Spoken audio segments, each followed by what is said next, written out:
Just before we get started, Penny, I popped in your downstairs loo and I found this award. What is it? Okay. Yes, it's the Professional Speaking Award of Excellence, and it's brand new, given to one person a year. And it's from the Professional Speaking Association, which is the industry, or my trade association, if you like, who have awarded me the Professional Speaking Award of Excellence, which means, Steve, I'm excellent at speaking. And I love it because it's a real recognition of the last, 10 years of really hard work on my part to understand how to be a brilliant speaker and how to work hard in the industry and get known for that. So it's a bit like the Speaker Hall of Fame. That's what they call it in the States anyway. Hurrah for me, right? Congratulations. Thank you very much. Hi, I'm Penny Haslam.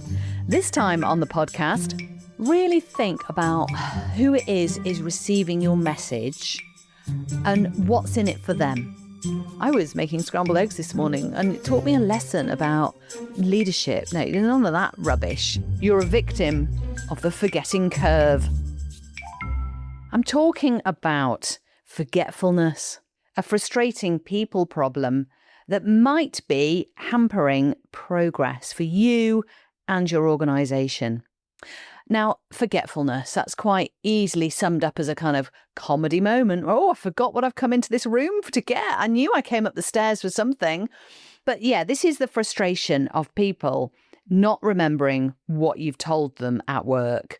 Now, it might be that you're a leader or a manager and have important changes to convey. You might have a big announcement, the start of a journey for your organisation, something big like that. And you want to win hearts and minds, but can't seem to get people engaged and excited in the same way over a longer period of time that you are. You might be trying to get people into a new way of working. You've got some technical aspects that you need to get across, but somehow the transfer of knowledge just isn't, transferring. And you get frustrated because you have to repeat yourself, okay? Or people aren't carrying out the work in the way that you thought you'd explained, or maybe they're just forgetting about it. So it could be that if you're in those situations, you're a victim of the forgetting curve. Yeah, this is the forgetting curve. I'm going to talk about it, and I'm going to give you some ideas as to how you can help people remember what you're saying, and not just remember, but act upon it as well. Secret sauce. Help is at hand with the Penny Haslam podcast. So first of all, let's look at the forgetting curve. Now, I'm going to put an image of that up on the website, but essentially it's a very simple thing. It was drawn first by a psychologist called Hermann Ebbinghaus in 1885. And I do love it for its simplicity, I have to say.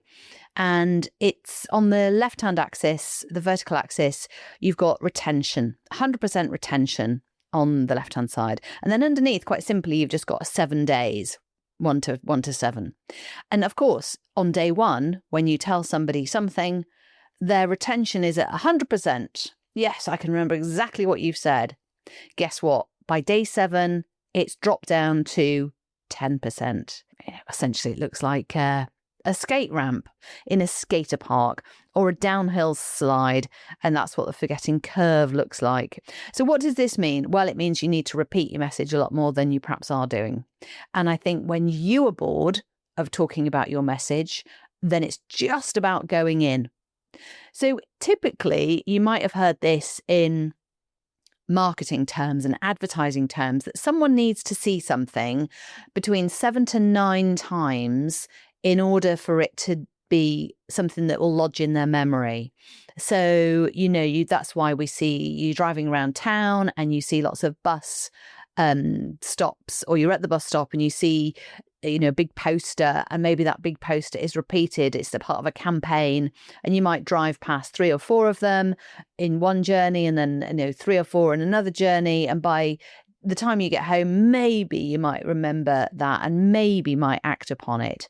So that's a kind of generally well-known idea about messaging and marketing. When it comes to workplace messaging, the idea is that you perhaps don't need to do a 9 times or 7 times sort of effort, but at least 3 to 5 times. And then you add that into the idea of the forgetting curve, and you can pretty much think, right, okay, once a week I need to remind people of this thing, or twice a week I'm going to remind people of this thing, depending on how conceptual it is and how practical it is and how soon they can get working on it. So a big picture change piece, you're going to have to keep going with that for quite some time in order to land the message and get buy-in and engagement from people, because quite often it's conceptual until it starts, happening in practice for them. So that's one idea, is about the repetition that you can increase and make sure that you are conscious of that, and you remember yourself to tell people what it is you need to tell them. I would say schedule that into your diary. Think about the different types of people you need to tell, and the different types, the different ways in which they could do with hearing that information as well.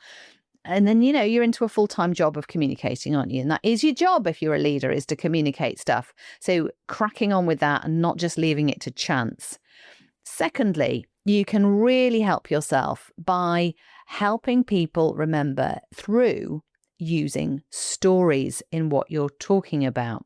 So statistics from Dan Heath, who's the co-author of Made to Stick, quite an old book now, but this is brilliant. They say in their book, after hearing someone talk, 63% of people remember a story, while just 5% remember a statistic. So after someone's heard you say something, if you only deal in stats and dry content, 5% are going to remember that. And then will they be able to do anything with it? I'm not sure. I know I wouldn't. Like, oh, impressive, interesting. What do I do with that? But if you inject a story, and I'll get onto what a story is in a minute. If you inject a story, then 63% of people you're going to remember what you've said.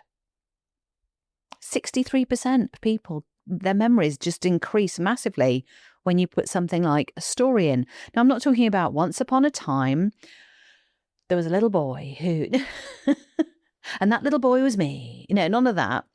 I'm thinking more like a relatable, human, real world, tangible, colourful, painting pictures with words type example that you might sprinkle in. Now, I have talked endlessly about this, and there are previous podcasts about using stories, and face is one of the models that I share a lot when I work with people to help them put their stuff together, put their content together. So quite simply, it's about referring to stuff that's real. There are a few reasons why this is useful. Neuroscience has the answer here. There's a brilliant neuroscientist called Mary Helen Imordino-Yang. She's the professor of education, psychology and neuroscience at the University of Southern California. I urge you to listen to a podcast called The Hidden Brain. It's quite intense and dense with information. So I have extrapolated. Do I mean that? Probably not. Extracted. After listening to it and digesting it, I've extracted a few of the nuggets. In her work as a neuroscientist, she has discovered that stories trigger emotion, right? They do. They give us an emotional reaction, and that emotion drives learning. So if you are just dealing in figures and practical concepts that aren't story-led or have any emotional sort of aspect to them that might hook another human being in, then you're missing out on an opportunity to help that person learn. So the other thing is that stories, according to the neuroscience, stories create motivation. Oh my gosh. So if that's your superpower, if you can inject a little story example into what you're saying, then you're going to create motivation so people will be engaged and excited. You will have won hearts and minds, and people might not forget as much, and they will be willing more to learn. So the stories create motivation, not just understanding. And then another point that she makes is that stories help people connect what you're saying to their own lives. And that in itself is really valuable in helping people learn. So, there's a lot of power in using stories in what you say. So what could those stories be? Well, I don't know what your story could be or your stories. And really all I'm thinking about is, referencing something that happened recently. Referencing a colleague who did it in a certain way and found that it to be beneficial, referencing maybe something from a previous experience. And this isn't useful just, for when you're trying to land your message and get people to remember. It's useful across the board. So you may as well just get practicing at dropping in these case study examples or these real world examples. I mean, one easy low-hanging fruit on this is to use colour and a sort of universality about our experiences as humans. Now, I mentioned earlier about driving around town or being stood at a bus stop and seeing posters. So that might have prompted for you a visual of that experience. It might also have reminded you and been relatable of a journey you've recently made. And it might be the next time you take that kind of journey or you experience that bus stop, advert, you might have some sort of recall or vague memory of this podcast and all that I was talking about. You might remember me in that as well. So that's one idea, is that it took no time at all to tell you about that, did it? But it was a visual image.